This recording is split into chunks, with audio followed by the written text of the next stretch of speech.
अस्सलाम वालेकुम। आज हमारा 5th लेक्चर है इकोनॉमिक्स का। चैप्टर नंबर 4 आज हम लोग स्टार्ट करने लगे हैं। जो चैप्टर नंबर 3 में सप्लाई के टॉपिक्स में आपको बता दूं कि आपने कौन कौन से सवाल करने हैं। सबसे पहला सवाल हम लोगों ने किया था supply, law of supply with the help of schedule and diagram, वो वाला क्वेश्चन आपने करना है। सेकेंड हमने क्वेश्चन किया था चेंजेस इन सप्लाई का। थर्ड हमने क्वेश्चन किया इलास्टिसिटी ऑफ सप्लाई। फोर्थ हमने क्वेश्चन किया equilibrium in demand and supply. इन चारों में से दो ही आपने लॉन्ग क्वेश्चन मोस्ट इंपॉर्टेंट के हवाले से करने हैं, वो है आपका लॉ ऑफ सप्लाई और इलास्टिसिटी ऑफ सप्लाई। ये दो क्वेश्चन है। आज वो आपका चैप्टर कल लास्ट में कंप्लीट हो गया था। आज जो हम लोगों ने चैप्टर स्टार्ट करना है ये थ्योरेटिकल है, इसमें कोई डायग्राम्स वगैरह नहीं है टोटली तौर पे ये, लेकिन लॉन्ग क्वेश्चन के हवाले से ये जो चैप्टर है 4th चैप्टर, इसमें काफी हद तक चांसेस होते हैं कि लॉन्ग क्वेश्चन आएगा ही आएगा। ये चैप्टर है नाउन, आपके लिए ये वर्ड्स हैं factor of production. Factor of production आपने इकोनॉमिक्स के बिल्कुल स्टार्ट में भी पढ़े थे। फैक्टर ऑफ प्रोडक्शन, इसके अलावा कॉमर्स में भी आपने कुछ इसका रेफरेंस पढ़ा था। फैक्टर ऑफ प्रोडक्शन होते क्या है? ऐसे फैक्टर्स जो कि हमारे बिजनेस में हेल्पफुल साबित होते हैं वो हमारे क्या कहलाते हैं? फैक्टर ऑफ प्रोडक्शन कहलाते हैं। और factor of production according to the business field के हवाले से there are 4 factor of production which are land, labor, capital, organization। Land क्या होती है? जमीन, जिसमें लाजमी सी बात है हमने कारोबार करना है, वो ओनर्स की अपनी भी हो सकती है, वो रेंटेड भी हो सकती है। लेबर, कारोबार को चलाने के लिए कोई इंसानी ह्यूमन बॉडी चाहिए होती है, यानी कि कोई ऐसा शख्स जो कि बिजनेस को चला सकता हो। क्योंकि हम लोगों ने कॉमर्स में भी एक पढ़ा था business is a human activity, ये कि ह्यूमन एक्टिविटी होती है जो कि इंसान ही इसको कर सकते हैं। कारोबार को चलाने के लिए कोई ह्यूमन बॉडी ही इसको चला सकती है। उसके बाद है क्या? Third capital. Capital the amount which is invested by the owner is called capital. ऐसी अमाउंट या ऐसा पैसा जो कि कारोबार का मालिक कारोबार में लगाता है वो उसके लिए क्या कहलाता है? सरमाया। ऑर्गेनाइजेशन, ऑर्गेनाइजेशन क्या है? Organisation relate with the management, यानी कि ऑर्गेनाइजेशन किससे रिलेट करती है? मैनेजमेंट से ताल्लुक करती है। और मैनेजमेंट में क्या चीजें आ जाती हैं? प्लानिंग आ जाता है, ऑर्गेनाइजिंग आ जाता है, इसके अलावा कंट्रोलिंग आ जाता है।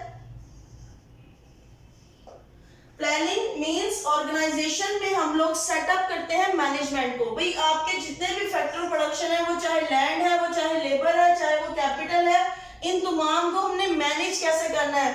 मींस लैंड के हवाले से लोकेशन क्या होगी, कहाँ पे हम जमीन ले सकते हैं। लेबर कौन है जो कारोबार को चला सकता है, हम खुद चलाएंगे या अपने साथ लोगों को हायर करेंगे।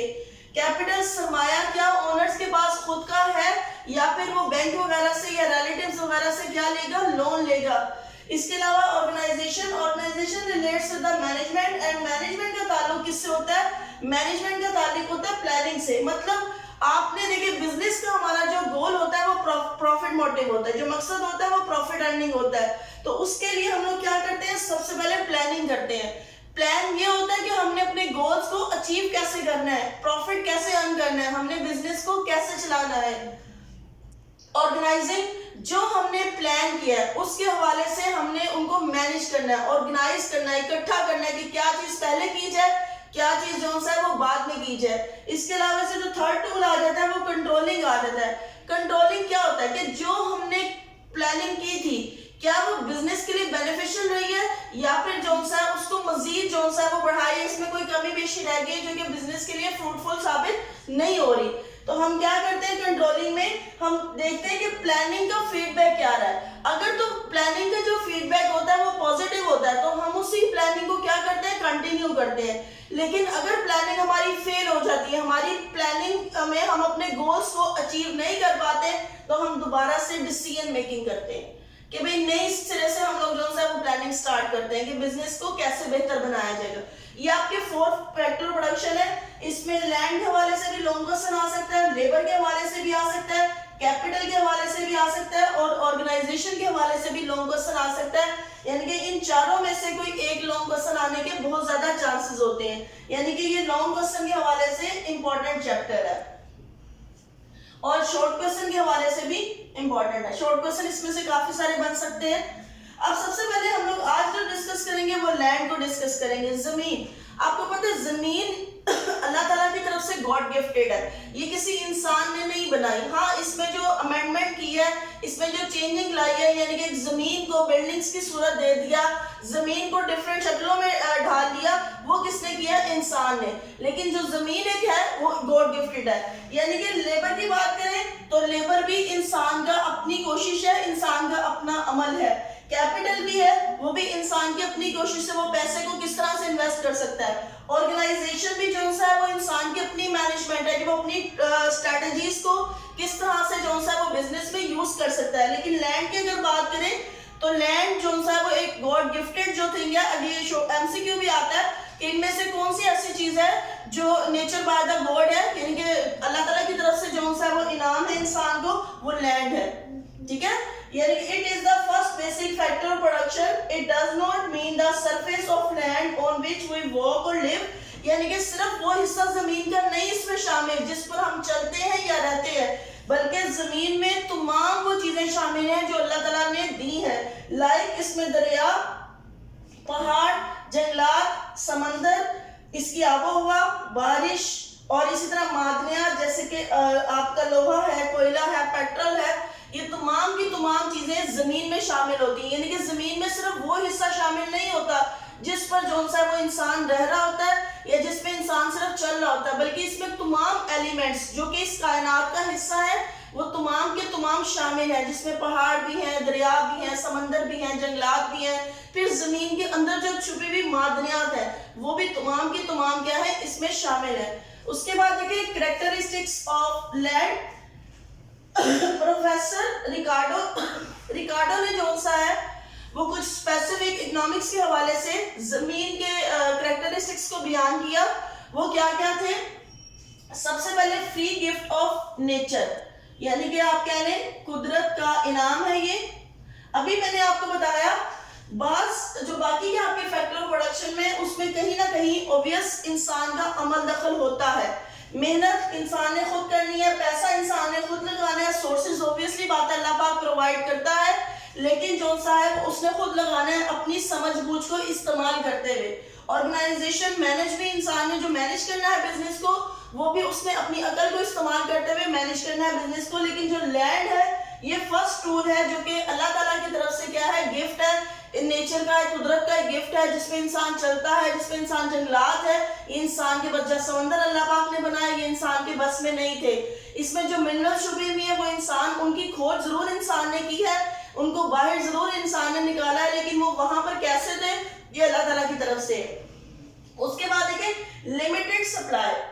जमीन को हम खींच के बड़ा नहीं कर सकते। देखिए जैसे हमारी प्लानिंग होती है, पैसा है, हम 1 लाख लगा लें बिजनेस में, हम 10 लाख लगा लें, हम 20 लाख लगा लें, कम लगा लें, 2 लाख लगा लें, 50,000 लगा लें इन्वेस्टमेंट, लेकिन उसको हम कम या ज्यादा कर सकते हैं। इसी तरह मेहनत है कि एक पर्सन सपोज करें सारा दिन में 10 यूनिट बनाता है, वो 5 भी यूनिट बना सकता है, वो 20 भी यूनिट बना सकता है, लेकिन जमीन एक लिमिटेड सप्लाई है, यानी कि आप कह लें इसकी महदूद रसद है, हम जमीन को ज्यादा या कम नहीं कर सकते। जितनी अल्लाह ताला ने बनाई है जमीन इस कायनात में उसको ज्यादा या कम नहीं किया जा सकता। हाँ, उसमें जो सा है वो चीजों की शेप यानी कि शक्ल वगैरह को तब्दील कर दिया जा सकता है, जमीन को बिल्डिंग्स की सूरत में बनाया जा सकता है, लेकिन जमीन की जो आप कह रहे हो एरिया है उसको हम कम या ज्यादा नहीं कर सकते। जैसे समंदर का एरिया है उसको हम कम या ज्यादा नहीं कर सकते, जंगलात जहां पर है उनको जो सा है वो एरियाज को ज्यादा या कम नहीं किया जा सकता। उसके बाद डिफरेंस इन फर्टिलिटी, जरखेजी में फर्क। अब हर जमीन जो पूरी दुनिया में गिवन है वो सारी की सारी एक जैसी नहीं होती। कहीं जो सा आप देखें काश्तकारी होती है, कहीं दरिया है, कहीं समंदर है, कहीं सहरा भी है। अब सहरा वगैरह के इलाकों में काश्तकारी नहीं होती, वो जमीन जरखेज नहीं होती। यानी कि अगर जरखेजी के हवाले से देखा जाए तो जमीन मुख्तलिफ होती है एक एरिया से दूसरे एरिया तक। बाज़ जमीनें हैं जो प्रोडक्टिविटी लेवल हाई है, वहां पर जो है वो मट्टी क्या होती है? जरखेज होती है, वो जमीन क्या होती है? जरखेज होती है। लेकिन बाज़ ऐसी भी जमीनें हैं जो कि बैरन है, जो कि बंजर है, वहां पर जो है वो प्रोडक्शन पॉसिबल। जैसे जंगलात में दरख्त ज्यादा होते हैं, वहां पे काश्तकारी पॉसिबल नहीं होती। यानी वो जमीन तो वो जरखेज होती है लेकिन वहां पे काश्तकारी नहीं होती, वहां पे फ्रूट्स वगैरह इस तरह की चीजें ज्यादा होती जंगलात के हवाले से जो दरख्तों से हासिल होती है।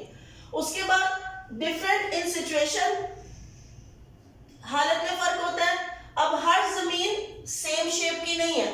दुनिया में किसी जगह पर पहाड़ है, किसी जगह पर मैदान है, किसी जगह पर सहरा है, किसी जगह पे जंगलात है, किसी जगह पे दरिया है, किसी जगह पे क्या है, समंदर।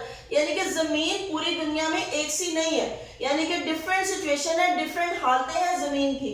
यानी कि उसमें आपके दरिया आ सकते हैं, आपके समंदर आ सकते हैं, आपके जंगलात आ सकते हैं, कुछ मैदानी इलाके हैं, कुछ पहाड़ी इलाके हैं। यानी कि एक जैसे पूरी दुनिया में अगर जमीन देखा जाए तो वो सारी की सारी एक तरह की नहीं है, बल्कि वो अकॉर्डिंग टू सिचुएशन क्या हो जाती है, चेंज हो जाती है। कुछ पहाड़ी इलाके होते हैं, कुछ मैदानी इलाके होते हैं, कुछ सहराई इलाके होते हैं, कुछ समुद्री इलाके होते हैं और कुछ क्या होते हैं, दरियाई इलाके होते हैं। उसके बाद लैक ऑफ ज्योग्राफिकल मोबिलिटी, हम जमीन को मूव नहीं कर सकते। जैसे ऊपर भी हमने पढ़ा महदूद रसद, यानी कि हम अगर देखा जाए, अगर ये सपोज करें ये बिल्डिंग है, इस बिल्डिंग को हम कहीं और नहीं ले जा सकते। हाँ, ऐसी ही सेम बिल्डिंग किसी और जगह पर बना जरूर सकते हैं, लेकिन इस बिल्डिंग को same as it is move नहीं कर सकते। यानी कि जमीन की ये कैरेक्टरिस्टिक्स होती है कि ये इमूवेबल होती है, इसको हम मूव नहीं कर सकते। ये अकॉर्डिंग टू ज्योग्राफिकल इसमें मोबिलिटी नहीं होती। ज्योग्राफी लिहाज से हरकत पजीरी, आप कह रहे हैं इसको कि ज्योग्राफियाई लिहाज से हरकत पजीरी नहीं होती इसमें। उसके बाद आ जाता है difference in efficiency of land. हर जो जमीन होती है वो सेम कारकर्दगी नहीं दिखाती। देखिए, बाज अगर काश्तकारी भी की जाए, बाज जमीनें बंजर होती हैं, वहां पे तो पैदावार बिल्कुल भी नहीं हो पाती, और बाज जमीनें जो है वो लेस फर्टाइल होती हैं, वहां पे पैदावार क्या होती है, कम होती है। बाज जमीनें फर्टिलिटी के लिहाज से बहुत अच्छी होती हैं, तो वहां पे पैदावार भी क्या हो जाती है, ज्यादा हो जाती है। यानी अगर जरखेजी के लिहाज से अगर देखा जाए, जमीन की कारकर्दगी में फर्क होता है।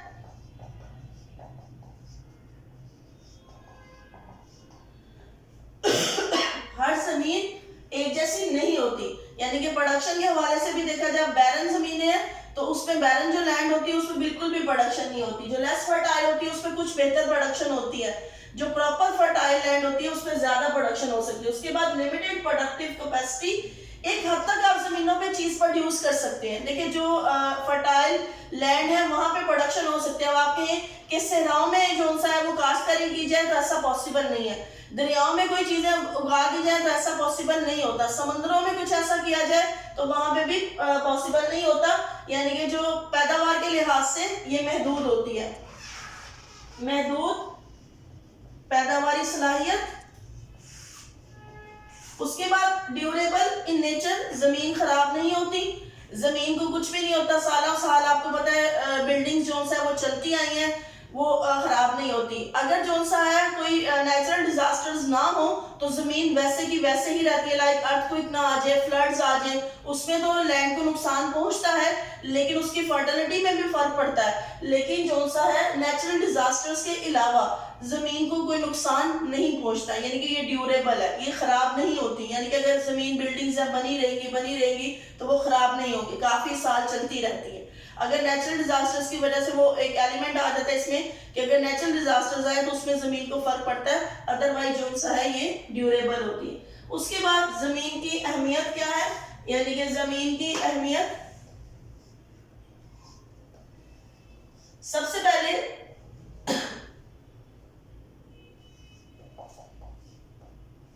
खुराक की पैदावार। जमीन से ही हम अपनी जो बेसिक आपकी जमीन है वो हमारी खुराक का भी जरिया है। जितना बेसिक फूड है, देखिए फूड हमारा कहाँ से आ रहा है, एग्रीकल्चर सेक्टर से आ रहा है। बेसिक जो हमारी सब चीजें हैं वो जमीन से ही प्रोड्यूस हो रही हैं। जितने वेजिटेबल्स हैं वो तमाम के तमाम जमीन में ही प्रोड्यूस होते हैं। जितने आपके खाने पीने जंगलात हैं वो भी हमारे दरख्तों से हासिल होते हैं। तो बेसिक जो जमीन है वो किस चीज का हमारा जरिया, सोर्स ऑफ फूड का। उसके बाद आ जाते हैं रेसिडेंशियल एंड ट्रेड सेंटर्स। आप देखिए जमीन पे ही हमने घर बनाए हुए हैं, जितने तिजारती कारोबार, दुकानें, मार्केट्स, ये तमाम का तमाम आपका किसका हिस्सा है, जमीन का ही हिस्सा है, जमीन पे ही पॉसिबल है। मिनरल्स कितने काम आने, जैसे कोयला है वो काम आ रहा है, गैस है जमीन से निकाली गई है वो काम आ रही है। इस वक्त हमारे सनती सेक्टर्स में सारे के सारे हमारे मिनरल जो है वो काम आ रहे हैं। इसके बाद आ जाते हैं मीन्स ऑफ ट्रांसपोर्टेशन। इसमें रोड ट्रांसपोर्टेशन आ जाती है, आपकी रोड आ जाती है, रेलवे आ जाती है। ये तमाम की तमाम। और फिर उसके बाद जो आपकी मैरीन ट्रांसपोर्टेशन है वो भी समंदरों वगैरह में है, यानी कि एक ही ट्रांसपोर्टेशन जिसे एयर ट्रांसपोर्ट कहते हैं, उसके अलावा बाकी की तमाम जो है वो उसमें जमीन ही जरिए है। यानी कि मैरीन में आपके समंदर आ जाते हैं, रेलवे में आपकी ट्रेन वगैरह आ जाती है, रोड्स में आपकी डिफरेंट, यानी कि जो मार्केट तक चीजें आती हैं वो किसके थ्रू आती हैं, ट्रांसपोर्टेशन के थ्रू। और ट्रांसपोर्टेशन किसकी वजह से पॉसिबल है, क्योंकि जमीन है। सड़कें बनाई गई बाद में, इन लोगों ने इसको अमेंड कर दिया गया, इसको प्रॉपर शेप्स दे दी गई, लेकिन ये जमीन पे ट्रांसपोर्टेशन किसके थ्रू पॉसिबल हुई, जमीन के थ्रू ही। उसके बाद मीन्स ऑफ इरिगेशन, जैसे दरिया वगैरह दुनिया में अवेलेबल है, जमीन पे अवेलेबल है, तो उसमें आपकी आपाशी का भी जरिया है। आपाशी, इसमें नहरें वगैरह आ जाती हैं, आपकी नहरें वगैरह आ जाती हैं, आपके दरिया आ जाते हैं, वो भी किसका जरिया है, आपकी जमीन की फर्टिलिटी का। मीन्स ऑफ एनर्जी, तवानाई का जरिया, जैसे कि बिजली बनाई जाती है पानी से, दरियाओं वगैरह से बिजली बनाई जा रही है। इसके अलावा कोयले से बिजली बनाई जा रही है। इसके अलावा जो सा ऑयल है जमीन से निकाला जाता है, कोल है जमीन से, वो भी तवानाई का जरिया, वो भी जमीन से निकाला जा रहा है, जो कि हमारी इस वक्त इंडस्ट्रियल सेक्टर में यूज हो रहा है। उसके बाद एग्रीकल्चर डेवलपमेंट, आपकी टोटली तौर पे हमारा एग्रीकल्चर सेक्टर है वो डिपेंड किस पे कर रहा है, जमीन पे। और जमीन पे किस पे, आपकी फर्टिलिटी ऑफ लैंड पर, यानी कि फर्टिलिटी ऑफ लैंड पे कि जितनी ज्यादा आपका फूड का सोर्स है वो भी आपका एग्रीकल्चर सेक्टर में, आपका एग्रीकल्चर सेक्टर आपको दे रहा है जमीन की फर्टिलिटी, अकॉर्डिंग टू फर्टिलिटी दे रहा है। फिर जो हम लोग कपड़ा वगैरह पहन रहे हैं वो भी कहाँ से आता है, आपका एग्रीकल्चर सेक्टर से। अगर कॉटन है तो वो कपास से आती है, इसी तरह वूल है तो वो भेड़ों से आती है, इसी तरह जो सिल्क है वो हमारी सिल्क वर्म से आती है। इसके बाद वही जो रॉ मटेरियल हम इकट्ठा करते हैं एग्रीकल्चर सेक्टर से, वो कहाँ पर यूटिलाइज होता है, इंडस्ट्रियल सेक्टर से। यानी कि अगर कपास हम हासिल करते हैं एग्रीकल्चर सेक्टर से, तो उससे जो कपड़ा बनाया जाता है वो कहाँ पर बनाया जाता है, इंडस्ट्रियल सेक्टर में। इसी तरह जो सा वो गन्ना अगर हम हासिल कर रहे हैं एग्रीकल्चर सेक्टर से, तो उसको चीनी में कन्वर्ट कहाँ पर किया जाएगा, इंडस्ट्रियल सेक्टर में। अगर हम एग्रीकल्चर सेक्टर से यानी कि जंगलात से लकड़ी हासिल कर रहे हैं, तो उसको जो रॉ मटेरियल को कन्वर्ट कहाँ पर किया जाएगा, आपका इंडस्ट्रियल सेक्टर में, यानी कि फर्नीचर बनाया जाएगा उससे। तो ये तमाम आपका टॉपिक है। आगे इसकी जो है प्रोडक्टिविटी वो इंशाल्लाह कल डिस्कस करेंगे। वो आपका आज आप लोगों ने जो सा है वो जाके लैंड को डिस्कस करना है, पढ़ना है इसको अच्छे तरीके से, आसान सा है। ये सारे का सारा चैप्टर थ्योरेटिकल है, ये बहुत आसान है, यानी कि अगर आप इसको एक दफा भी पढ़ते हो तो ये आप लोगों को याद हो जाएगा। लैंड है, लैंड की कैरेक्टरिस्टिक्स है, लैंड की इंपॉर्टेंस है, और इसके बाद आ जाती है इसकी प्रोडक्टिविटी। तो तीनों में से कोई एक टॉपिक भी वो आपको दे सकता है, कोई दो भी मिला के दे सकता है। वो यूं लॉन्ग क्वेश्चन दे सकता है कि define land, what are its characteristics and importance, या फिर वो दूसरी तरह ये कह सकता है define land, what are its productivity capacity या प्रोडक्टिविटी एफिशिएंसी, वो इस तरह से भी कह सकता है, और इंपॉर्टेंस के साथ ही पूछ सकता है। कोई भी दो टॉपिक जो है वो पूछ सकता है। कल हम लोग इंशाल्लाह इसकी प्रोडक्टिविटी को डिस्कस करेंगे। आप आज इसको पढ़िएगा। Thank you so